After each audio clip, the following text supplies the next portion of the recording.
اعوذ باللہ من الشیطان الرجیم بسم اللہ الرحمن الرحیم یا ایہا الذین آمنوا لا تقدموا بین یدی اللہ ورسولہ واتقوا اللہ ان اللہ سمیع علیم۔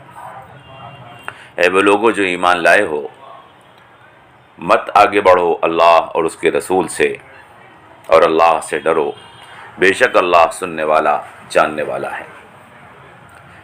یا ایہا الذین آمنوا لا ترفعوا اصواتکم فوق صوت النبی ولا تجهروا له بالقول كجهر بعضكم لبعض ان تحبط اعمالكم وانتم لا تشعرون۔ اے وہ لوگو جو ایمان لائے ہو، مت اونچی کرو اپنی آواز کو نبی کی آواز کے اوپر، اور مت دھیما کرو، اتنا دھیما جیسے تم آپس میں ایک دوسرے سے کرتے ہو، تاکہ تمہارے اعمال برباد نہ ہو جائیں اور تم کو احساس بھی نہ ہو سکے۔ عزیزان، ان آیات میں اللہ تعالیٰ نے مسلمانوں کو آداب زندگی سکھائے ہیں۔ یہ صورت مدینہ منورہ میں نازل ہوئی ہے۔ اس میں 2 رکوع ہیں اور 14 آیتیں ہیں۔ ایک مہذب اور شریف آدمی کو اپنی زندگی میں کیسا رویہ رکھنا چاہیے، مسلمانوں کو اس صورت مبارکہ میں بتایا گیا ہے۔ نبی کی عزت اور توقیر کیسے کریں، ان کی عظمت اور بزرگی کا خیال کس طرح رکھیں، اپنے بڑوں کا احترام کیسے کریں، یہ سب اس صورت مبارکہ میں بتایا گیا ہے۔ فرمایا کہ چلتے ہوئے پیچھے چلیں، بات کرتے ہوئے ہلکی اور نرم آواز سے بات کریں، بات کہتے ہوئے آواز کو اتنا اونچا نہ کریں کہ بدتمیزی ہو جائے، اور اتنا دھیما اور ہلکا نہ کریں کہ سمجھ میں بھی نہ آئے اور نبی کو سننے میں تکلیف ہو۔ اس بارے میں کہ نبی سے آگے نہ بڑھیں کا کیا مطلب ہے، مفسرین کے کئی اقوال ہیں۔ حضرت عوفی فرماتے ہیں حضور اکرم صلی اللہ تعالی علیہ وسلم اگر بول رہے ہوں تو اس وقت بولنے سے منع کر دیا گیا ہے۔ حضرت مجاہد فرماتے ہیں جس بارے میں اللہ کے رسول کچھ نہ فرمائیں اس بارے میں تم خاموش رہو۔ حضرت ضحاک فرماتے ہیں احکام دین میں اللہ اور اس کے رسول کے سوا کسی کی بات سے استدلال مت کرو اور خود بھی کچھ مت کہو۔ حضرت سفیان ثوری فرماتے ہیں کسی قول اور فعل میں اللہ کے رسول سے پہل مت کرو۔ امام حسن بصری کا ارشاد ہے مطلب یہ ہے کہ امام سے پہلے دعا اور امام سے پہلے بات مت کرو۔ معلوم ہوا کہ بڑوں کے درمیان میں بولنا، جس بارے میں بڑے خاموش ہوں اس بارے میں پہلے کچھ بولنا، قرآن و حدیث سے الگ دین کا کوئی حکم تلاش کرنا، کسی اللہ والے کے قول اور فعل میں پہل کرنا، امام سے پہلے دعا مانگنا یا امام سے اور حاکم سے پہلے بولنا سب غلط ہیں۔ عزیزو، دین ایک ایسی حقیقت کا نام ہے جس میں اللہ نے ہماری زندگی کے کل معاملات کے بارے میں مکمل ہدایات عطا فرمائی ہیں۔ اخلاق بھی زندگی کا ایک شعبہ ہے، اور دین میں اخلاق کی اولین اہمیت ہے۔ اس صورت مبارکہ میں کچھ اخلاقی تعلیمات کو جمع کر دیا گیا ہے۔ جیسا کہ ہم نے عرض کیا یہ صورت مدینے میں نازل ہوئی، لیکن یہ صورت کسی ایک وقت میں نازل نہیں ہوئی ہے بلکہ مختلف اوقات میں نازل ہوئی۔ جناب رسول اکرم صلی اللہ تعالی علیہ وسلم نے مختلف موقعوں پر نازل ان آیات کو ایک صورت میں جمع فرما کر لکھوا دیا ہے۔ سب سے پہلی آیت میں بتایا گیا ہے کہ اے ایمان والو، اللہ اور اس کے رسول سے آگے بڑھنے کی کوشش مت کرو اور اللہ سے ڈرو اور اس کے احکامات کو عمل میں لاؤ، پرہیزگاری اختیار کرو، اللہ سننے والا اور جاننے والا ہے۔ یا ایھا الذین آمنوا لا تقدموا بین یدی اللہ ورسولہ واتقوا اللہ ان اللہ سمیع علیم۔ عزیزو، جو شخص تسلیم کر چکا ہے کہ محمد صلی اللہ علیہ وسلم اللہ کے رسول ہیں، اگر وہ اپنے عقیدے میں سچا ہو تو ایسا ہرگز نہیں ہو سکتا کہ اللہ کا اور اس کے رسول کا حکم موجود ہے اور وہ اللہ اور اس کے رسول کے حکم کی موجودگی میں اپنی رائے اور اپنی مرضی پر عمل کرے۔ جو شخص سچے دل سے اللہ کے رسول کو اللہ کا رسول مانتا ہے، محمد صلی اللہ علیہ وسلم پر ایمان رکھتا ہے، اس کو ہر موقع پر یہ فکر رہتی ہے کہ میرے آقا کا اس سلسلے میں کیا حکم ہے، کیا طریقہ ہے، تاکہ کام کو آقا کی مرضی کے مطابق کیا جا سکے۔ عبادت ہو، معاملات ہوں، اخلاق ہو، کردار ہو، معاشرت ہو، سیاست ہو، تجارت ہو، الغرض زندگی کا کوئی بھی معاملہ ہو، سچائی اور ایمان رکھنے والا ہر وقت اسی فکر میں رہتا ہے کہ اس سلسلے میں میرے آقا کا طریقہ کیا ہے، اللہ اور اس کے رسول کا حکم کیا ہے۔ حد تو یہ ہے کہ جو آدمی رسول اللہ سے سچی محبت رکھتا ہے وہ اپنی شکل اور صورت، اپنی چال اور ڈھال، بولنے چلنے کے انداز میں جناب رسول اکرم صلی اللہ علیہ وسلم کی نقل اتارنے کی کوشش کرتا ہے۔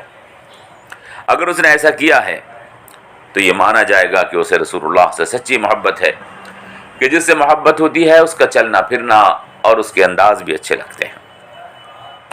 اس آیت میں یہی حکم دیا گیا ہے کہ ایمان والو، کسی بھی معاملے میں اللہ اور اس کے رسول سے آگے بڑھنے کی کوشش مت کرو، بلکہ ہر معاملے میں ان کی پیروی کرو۔ یہ حکم ہمارے لیے صرف انفرادی کاموں میں نہیں ہے، بلکہ جیسا کہ ہم نے اوپر عرض کیا، ہماری اجتماعی زندگی میں بھی اس طریقے پر عمل ہونا لازمی ہے، وہی طریقہ جو رسول اللہ صلی اللہ علیہ وسلم کا طریقہ ہے۔ دوسری آیت میں حکم دیا، یا ایھا الذین آمنوا لا ترفعوا اصواتکم فوق صوت النبی ولا تجهروا له بالقول كجهر بعضكم لبعض ان تحبط اعمالكم وانتم لا تشعرون۔ اے ایمان والو، اپنی آواز کو نبی کی آواز سے بلند مت کرو اور نہ ان سے زوردار آواز میں بات کرو جیسے تم آپس میں ایک دوسرے سے کر لیتے ہو، کہیں تمہارے اعمال برباد نہ ہو جائیں اور تمہیں خبر بھی نہ ہو۔ نبی کریم صلی اللہ علیہ وسلم کی مجلس میں بیٹھنے والوں اور آپ سے ملاقات کرنے والوں کو یہ ادب سکھایا گیا۔ ایک ادب اور بھی سکھایا گیا ہے، وہ یہ ہے کہ نبی سے بات کرتے ہوئے ادب اور تہذیب کو ملحوظ رکھو، آواز کو بلند نہ کرو۔ آپ سے بات کرنے کا مطلب یہ نہیں ہے کہ عام آدمی سے گفتگو کر رہے ہو، بلکہ اللہ کے رسول سے بات کی جا رہی ہے۔ یہ ادب حالانکہ نبی کریم صلی اللہ علیہ وسلم کی مجلس میں بیٹھنے والوں اور ملاقات کرنے والوں کے لیے بیان کیا گیا تھا، مگر علماء نے لکھا ہے کہ اس حکم پر عمل کرنا ان لوگوں کے لیے بھی لازم ہے جو نبی کریم صلی اللہ تعالی علیہ وسلم کا تذکرہ کر رہے ہیں۔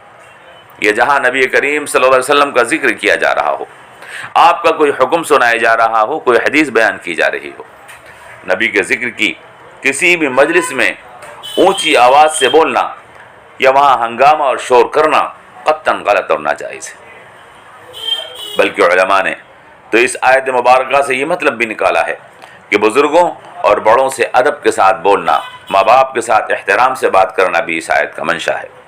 اگر کوئی شخص اپنے ماں باپ اور بزرگوں سے ایسے بات کرتا ہے جیسے عام آدمیوں سے یا بے تکلف دوستوں سے کرتا ہے، تو اس کا مطلب یہ ہے کہ وہ تمیز، تہذیب اور احترام کو نہیں جانتا ہے۔